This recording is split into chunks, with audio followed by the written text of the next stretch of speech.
اعوذ باللہ من الشیطان الرجیم بسم اللہ الرحمن الرحیم نحمدہ ونصلی ونسلم علی رسولہ النبی الکریم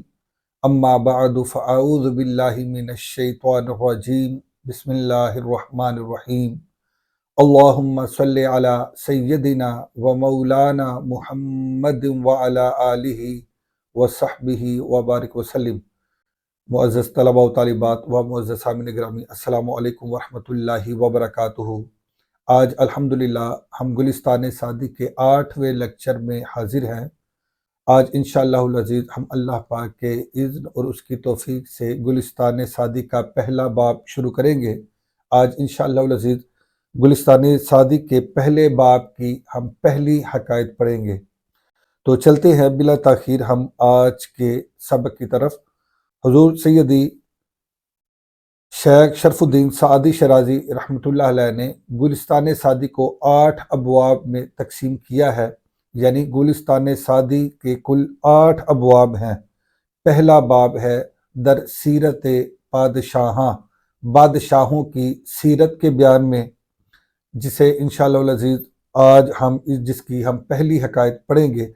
دوسرا باب ہے در اخلاق درویشاں، درویشوں کے اخلاق کے بیان میں، درویشوں کے اخلاق کے بیان میں۔ تیسرا باب ہے در فضیلت قناعت، قناعت کی فضیلت کے بیان میں۔ اسی طرح چوتھا باب ہے در فوائد خاموشی، خاموش رہنے کی عظمت و فضیلت کے بیان میں اور اس کے فوائد کے بیان میں۔ پانچواں باب ہے در عشق و جوانی، در عشق و جوانی، عشق و جوانی کے بیان میں۔ اسی طرح چھٹا باب ہے در ضعف و پیری، یعنی کمزوری اور بڑھاپے کے بیان میں۔ ساتواں باب ہے در تاثیر تربیت، تربیت کے اثرات کے بیان میں، تربیت کے اثر کے بیان میں۔ اسی طرح آٹھواں باب ہے در آداب صحبت و حکمت، صحبت اور حکمت کے آداب کے بیان میں۔ تو آج انشاءاللہ العزیز ہم پہلا باب پڑھنے جا رہے ہیں۔ اس کے بعد شیخ سعدی یہ اشعار لکھتے ہیں: درا مدت کے مارا وقت خوشبود ز ہجرت 650 بود۔ شیخ سعدی رحمۃ اللہ علیہ آپ لکھتے ہیں کہ اس وقت جو ہمارا اچھا وقت ہے، یعنی جو موجودہ وقت اب چل رہا ہے، تو یہ 656 ہجری ہے، 656 ہجری ہے، یعنی جس وقت آپ یہ کتاب تصنیف کر رہے تھے تو اس کا وہ سال تحریر کرتے ہیں کہ یہ 656 ہجری ہے۔ 50 یعنی 50 اور 6 56، 600 کا معنی 600، یعنی 656 ہجری ہے۔ آگے آپ لکھتے ہیں: مراد ما نصیحت بود و گفتیم، ہمارا کام ہے نصیحت کرنا، ہمارا کام تھا نصیحت کرنا، گفتیم ہم نے وہ کر دی، ہم نے نصیحت کر دی، حوالت با خدا کر دے ورفتیم، ہم نے اپنی اس کتاب کو اللہ کے حوالے کیا اور ہم چلے گئے، رخصت ہو گئے، ہم چلے گئے اور رخصت ہو گئے۔ پہلا باب ہے در سیرت بادشاہاں، بادشاہوں کی سیرت کے بیان میں، بادشاہوں کی سیرت کے بیان میں۔ تو آج انشاءاللہ العزیز ہم اس کی پہلی حکایت شروع کرنے جا رہے ہیں۔ حکایت نمبر 1، پہلی حکایت۔ حکایت کا معنی کیا ہے؟ حکایت کا معنی عمومی طور پر تو قصے کہانی کو حکایت کہا جاتا ہے، جبکہ اس کا اصل معنی ہے بات نقل کرنا، جو بات آپ تک پہنچی ہو اس کو نقل کر دینا، آگے بیان کر دینا، آگے پہنچا دینا، اس کو حکایت کہا جاتا ہے۔ شیخ سعدی رحمۃ اللہ علیہ آپ لکھتے ہیں: بادشاہ را شنیدم کہ بکوشتن اسیر اشارہ کرد، بادشاہ را شنیدم کہ بکشتن اسیر اشارہ کرد۔ شیخ سعدی رحمۃ اللہ علیہ آپ لکھتے ہیں کہ میں نے ایک بادشاہ کے متعلق سنا کہ اس نے ایک قیدی کو قتل کرنے کا حکم جاری کر دیا کہ اس فلاں قیدی کو قتل کر دیا جائے، اس کی گردن زنی کر دی جائے، یعنی کہ اس کی گردن اڑا دی جائے، اس کو قتل کر دیا جائے۔ بادشاہ را شنیدم، میں نے ایک بادشاہ کے متعلق سنا کہ وہ کشتن، کہ قتل کر دیا جائے، اسیر، اس قیدی کو، اشارہ کر یعنی حکم نافذ کر دیا، اس کے متعلق اشارہ کر دیا، یعنی کہ حکم نافذ کر دیا، فیصلہ سنا دیا کہ اس قیدی کو قتل کر دیا جائے۔ بیچارہ دراں حالت نو امیدی بزبانے کے داشت ملک را دشنام دادن گرفت۔ وہ قیدی، وہ بیچارہ نو امیدی کی حالت میں، مایوسی کی حالت میں، جو وہ زبان رکھتا تھا، یعنی جو بھی اس کی مادری زبان تھی، وہ اپنی زبان میں بادشاہ کو گالیاں دینا شروع ہو گیا۔ جب بادشاہ نے حکم صادر کر دیا، فیصلہ سنا دیا کہ اس فلاں قیدی کو قتل کر دیا جائے، اس کی گردن اڑا دی جائے، تو وہ نا امیدی کی حالت میں اس نے بادشاہ کو اپنی زبان میں، جو اس کی مادری زبان تھی، اپنی زبان میں گالیاں دینا وہ شروع ہو گیا۔ اور اس کے علاوہ آگے دیکھیں، واسکت گفتن، اور اس نے برا بلا کہنا شروع کر دیا، بادشاہ کو برا بلا کہنا شروع کر دیا۔ کیوں کہ گفتہ اند ہر کے دست از جاں بشوید ہر چے در دل آرت بگوید، کیونکہ کہا جاتا ہے اور یہ معقولہ ہے، بیان کیا جاتا ہے کہ ہر کے دست از جاں بشوید، جو کوئی اپنی جان سے ہاتھ دھو بیٹھتا ہے، یعنی جس کسی کی زندگی کی امید ختم ہو جاتی ہے اور وہ زندگی سے مایوس ہو جاتا ہے اور زندگی کے آثار اس کے ختم ہو جاتے ہیں، ہر چے در دل آرت بگوید، تو پھر جو اس کے دل میں آتا ہے وہ کہتا ہے، جو اس کے دل میں آتا ہے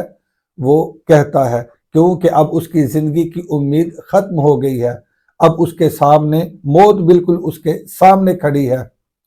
تو جب انسان جان سے ہاتھ دھو بیٹھتا ہے، پھر جو اس کے دل میں آتا ہے وہ کہتا ہے۔ عمومی طور پر کوئی بادشاہ کو برا بلا نہیں کہہ سکتا، بادشاہ کے متعلق کوئی نازیبا گفتگو نہیں کر سکتا، کیونکہ اس کو اپنی جان کا خوف ہوتا ہے کہ کہیں بادشاہ تک یہ خبر پہنچ گئی تو وہ میری گردن اڑا دے گا، وہ مجھے قتل کر دے گا۔ تو اس لیے ہر کوئی بادشاہ وقت سے ڈرتا ہے، خوف کھاتا ہے، اور اس کو اپنی زندگی کا خوف ہوتا ہے۔ تو جب اس قیدی کے متعلق بادشاہ نے حکم صادر کر دیا، فیصلہ سنا دیا کہ اس کی گردن اڑا دی جائے، اس کو قتل کر دیا جائے، تو زندگی تو اب اس کی موت تو اب بالکل اس کی آنکھوں کے سامنے ہے، زندگی کی امید تو اب ختم ہو گئی، وہ مایوس ہو گیا۔ تو کہا جاتا ہے کہ جب انسان جان سے ہاتھ دھو بیٹھتا ہے تو وہ پھر جو دل میں آتا ہے کہتا ہے، چونکہ اب اس کی زندگی کے آثار ختم ہو گئے، اب اس کا خوف بھی ختم ہو گیا۔ اب وہ بادشاہ کو گالیاں دینا شروع ہو گیا، بادشاہ کو گالیاں دی اور برا بلا کہنا شروع کر دیا۔ کیوں کہ اس کا خوف اب جاتا رہا۔ خوف تو ہوتا ہے بندے کو کہ کہیں وہ مجھے مروا نہ دے، قتل نہ کروا دے۔ جب اس کے متعلق فیصلہ ہی قتل کا ہو چکا ہے تو اب اس کا خوف جاتا رہا، اور اس نے بادشاہ کو گالیاں دینا شروع کر دی اور برا بلا کہنا شروع کر دیا۔ آگے شیخ سعدی رحمۃ اللہ علیہ آپ لکھتے ہیں، وقت ضرورت چون نمانت گریز دست بگیرت سر شمشیر تیز۔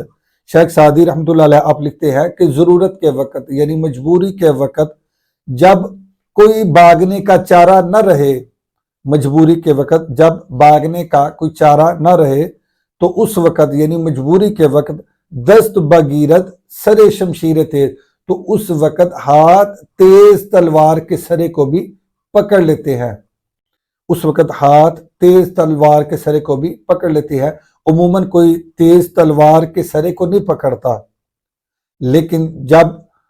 وقت ضرورت ہو، مجبوری ہو،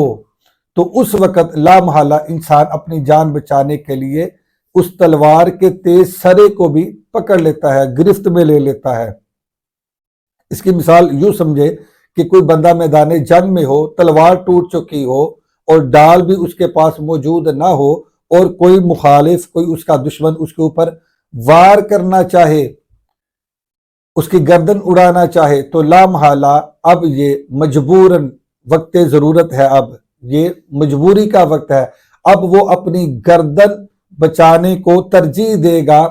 ہاتھ کے کٹوانے پر یا ہاتھ کو زخمی ہونے پر۔ تو اس لیے وہ ہاتھ آگے کرے گا اور وہ اس تیز تلوار کے سرے کو پکڑ لے گا، گرفت میں لینے کی کوشش کرے گا تاکہ اس کی گردن بچ جائے، تاکہ اس کی جان بچ جائے۔ یہی شیخ سعدی رحمۃ اللہ علیہ آپ لکھتے ہیں، وقت ضرورت چو نمانت گریز، جب بھاگنے کا چارہ نہ رہے، بچنے کا چارہ نہ رہے، یہ امید جب ختم ہو جائے، تو اس وقت لاچاری کے وقت، اس وقت مجبوری کے وقت دست باگیرت سرے شمشیر تیز، اس وقت ہاتھ تیز تلوار کے سرے کو بھی پکڑ لیتے ہیں۔ آگے شیخ سعدی رحمۃ اللہ علیہ اب لکھتے ہیں اذا یئس الانسان طال لسانہ کالسنور مغلوب یسول علی القلب۔ آپ لکھتے ہیں کہ جب انسان نا امید ہوتا ہے تو اس کی زبان لمبی ہو جاتی ہے، جب اس کی زندگی کے آثار ختم ہو جاتے ہیں، زندگی کے آثار محو ہو جاتے ہیں، اب اس کو موت بالکل سامنے نظر آنے لگتی ہے۔ اذا یئس الانسان، جب وہ زندگی سے مایوس ہو جاتا ہے، طال لسانہ، تو اس کی زبان لمبی ہو جاتی ہے۔ مراد یہ کہ اب وہ جو چاہتا ہے پھر کہتا ہے، اب اس کو یہ خوف ختم ہو جاتا ہے کیونکہ اب موت اس کے سامنے ہے۔ کسنور مغلوب یسول علی القلب، جیسے مغلوب بلی وہ کتے پر حملہ آور ہو جاتی ہے، جیسے مغلوب بلی کتے پر حملہ آور ہوتی ہے۔ ویسے تو بلی کتے سے بھاگے گی، بھاگنے کا رستہ تلاش کرے گی، لیکن جب بلی مغلوب ہو اور بھاگنے کا راستہ بھی نہ ہو تو لا محالہ مجبوراً اب یہ وقت ضرورت ہے، اب یہ مجبوری کا وقت ہے، تو وہ پھر مجبوراً کتے کے اوپر حملہ آور ہو جاتی ہے۔ کسنور مغلوب یسول علی القلب، تو وہ مغلوب بلی جیسے کتے پر حملہ آور ہو جاتی ہے۔ اسی طرح انسان جب زندگی سے مایوس ہو جاتا ہے تو اس کی زبان لمبی ہو جاتی ہے، وہ پھر جو چاہتا ہے کہتا ہے، جس طرح کہ اس قیدی نے کہا بادشاہ وقت کو، بادشاہ کے سامنے، بادشاہ کے دربار میں، بادشاہ کے حضور، وزراء کے سامنے کھڑے ہو کر بادشاہ کو گالیاں دے رہا ہے، بادشاہ وقت کو گالیاں دیتا ہے اور برا بلا کہتا ہے۔ آگے دیکھیں ملک پرسید کہ چے بھی گوید، بادشاہ نے پوچھا کہ یہ کیا کہہ رہا ہے، چونکہ اس کی زبان مختلف تھی، بادشاہ کو سمجھ نہ آئی کہ یہ کیا کہہ رہا ہے، تو بادشاہ نے پوچھا چے می گوید، یہ کیا کہہ رہا ہے؟ یکے از وزرائے نیک محضر گفت، اس میں سے یعنی وزراء میں سے ایک اچھی عادت والے وزیر نے کہا، کیا کہتا ہے؟ اے خداوند ہمی گوید، اے بادشاہ یہ کہتا ہے، یعنی یہ قیدی یہ کہتا ہے، کیا کہتا ہے؟ والکاظمین الغیظ والعافین عن الناس، یہ کہہ رہا ہے کہ کتنے اچھے ہیں وہ لوگ جو غصے کو پی جاتے ہیں اور لوگوں کو معاف کر دیتے ہیں۔ والکاظمین الغیظ والعافین عن الناس، کتنے اچھے ہیں وہ جو غصے کو پی جاتے ہیں، یا کتنا اچھا ہے وہ جو غصے کو پی جاتا ہے، والعافین عن الناس، اور لوگوں کو معاف کر دیتا ہے۔ جب بادشاہ نے وزیر کی اس بات کو سنا تو بادشاہ کو اس قیدی پر رحم آ گیا، ملک را رحمت آمد، بادشاہ کو رحم آ گیا، ترس آ گیا اس بیچارے پر، اس مسکین پر، اس عاجز پر، اس لاچار قیدی پر ترس آ گیا۔ ملک را رحمت آمد، بادشاہ کو ترس آ گیا، وَأَذْسَرِ خون او درگزشت، اور اس کے خون کا ارادہ ترک کر دیا، اس کو قتل کروانے کا ارادہ چھوڑ دیا، اس کا خون معاف کر دیا، اس کا خون معاف کر دیا، یعنی اب اس کو قتل کرانے کا ارادہ ترک کر دیا، گردن زنی کا ارادہ ترک کر دیا، اپنا فیصلہ منسوخ کر دیا، اپنے ہی فیصلے کو کالعدم قرار دے دیا اور اس کو معاف کر دیا۔ وزیر دیگر کے ضد عبود، لیکن بادشاہ کی مجلس میں ایک اور وزیر جو اس پہلے وزیر کا مخالف تھا، وزیر دیگر دوسرا وزیر کے ضد عبود جو اس کا مخالف تھا، یعنی اس پہلے وزیر کا مخالف تھا، گفت اس نے کہا ابنائے جن سے مارا نہ شاید در حضرت پادشاہ جز براستی سخن گفتن، وہ کہنے لگا کہ ہم جیسے لوگوں کے لیے یہ لائق نہیں، مناسب نہیں کہ ہم بادشاہ کے حضور کھڑے ہو کے جھوٹ بولیں۔ دوسرا وزیر کہنے لگا کہ ہم جیسے لوگوں کے لیے، یعنی ہم جیسے وزراء کے لیے یہ لائق نہیں، یہ مناسب نہیں، ہم پیشہ لوگوں کے لیے یہ مناسب نہیں کہ ہم بادشاہ وقت کے سامنے اس کے دربار میں کھڑے ہو کے سوائے سچی بات کے کوئی اور بات کہے، یہ ہمیں زیب نہیں دیتا۔ اس نے کہا ای ملک را دشنام داد و نا سزا گفت، اب دوسرا وزیر کہنے لگا کہ اس نے تو بادشاہ کو گالیاں دی ہیں، و نا سزا گفت، اور نامناسب کلمات کہے ہیں، بادشاہ کو گالیاں دی ہیں اور نامناسب کلمات کہے ہیں، نامناسب گفتگو کہی ہے، یعنی برا بلا کہا ہے بادشاہ کو اور گالیاں بکی ہیں۔ ملک روے عزیز سخن درہم کشید، بادشاہ نے جب اس وزیر کی بات کو سنا تو غصے سے چہرہ پھیر لیا۔ بادشاہ نے جب اس وزیر کی بات کو سنا تو غصے سے چہرہ پھیر لیا۔ وہ گفت، اور اس نے کہا، یعنی بادشاہ نے کہا، آ درو کہ وہ گفت پسندیدہ ترامد مرا ازی راست کہ تو گفتی، ازی راست کے تو گفتی۔ بادشاہ کہنے لگا کہ مجھے اس کا جھوٹ، یعنی اس پہلے وزیر کا جھوٹ زیادہ پسند آیا ہے اس سچ سے جو تو نے بولا ہے، یعنی تیرے سچ سے مجھے پہلے وزیر کا جھوٹ زیادہ پسند آیا ہے۔ کیوں پسند آیا ہے؟ بادشاہ آگے کہتا ہے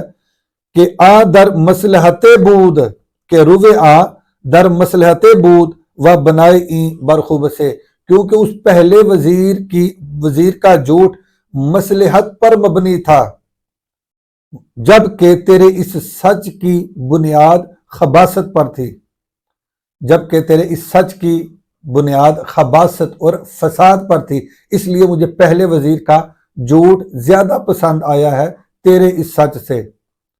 اس کا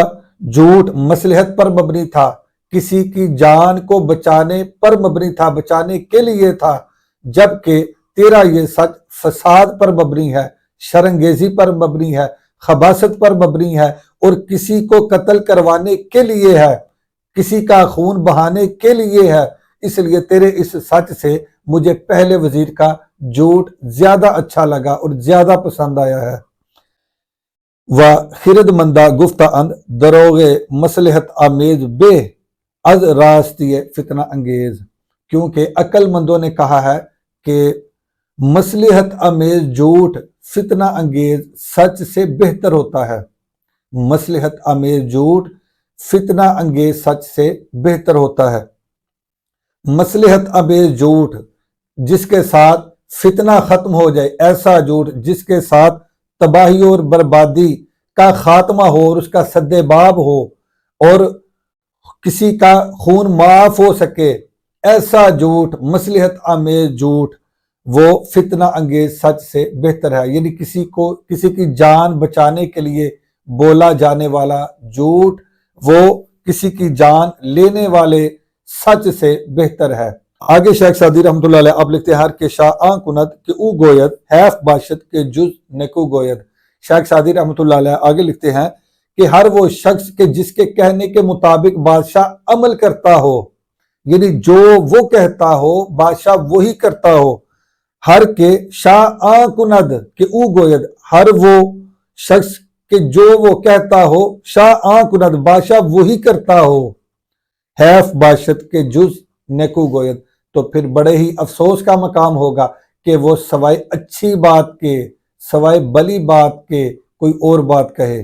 مراد یہ کہ سوائے اچھی بات کے کوئی اور بات وہ کہے تو وہ قابل افسوس ہوگی، یعنی جو مشورہ دینے والا ہو اسے چاہیے کہ وہ اچھی بات کرے، اسے چاہیے کہ وہ اچھی بات کرے، اچھی رائے دے، درست رائے دے، اچھا مشورہ دے، تاکہ فتنے کا سد باب ہو، تاکہ شرانگیزی کا سد باب ہو، تاکہ امن و سلامتی کا نظام رائج اور قائم ہو۔ تو ایسا مشورہ دینا چاہیے جس کے ساتھ امن قائم ہو، نہ کہ ایسا مشورہ دے کہ جس کے ساتھ فتنہ و شر بپا ہو۔ آگے شیخ سعدی رحمۃ اللہ علیہ آپ لکھتے ہیں برتاک ایوان فریدوں نوشتہ بود، آپ لکھتے ہیں کہ فریدوں بادشاہ کے محل کے دروازے کے اوپر یہ لکھا ہوا تھا۔ کیا لکھا ہوا تھا؟ یہ 3 اشعار لکھے ہوئے تھے، جہاں اے برادر نہ ماند بکس، دل اندر جہاں آفری بندوبس۔ یہ لکھا ہوا تھا کہ اے بھائی یہ جہاں کسی کا نہیں ہوا،